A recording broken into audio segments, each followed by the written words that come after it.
Hello everyone! Welcome back to our vlog.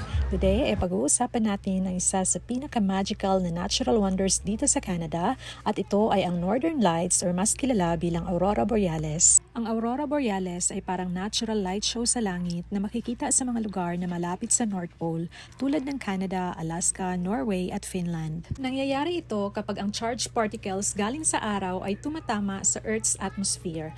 Ang kulay green ay mula sa oxygen habang violet o blue naman ay mula sa nitrogen. Best time para makita ito ay from late August to April at pinakakita sa winter kapag malinaw at madilim ang langit. Para sa ilang Canadians ay normal na lang ang mga ito, pero para sa aming mga Pinoy, ito ay sobrang special at parang dream come true. Dito sa Manitoba Province ay madalas magpakita ang Northern Lights, minsan sa mismong bakuran na lang.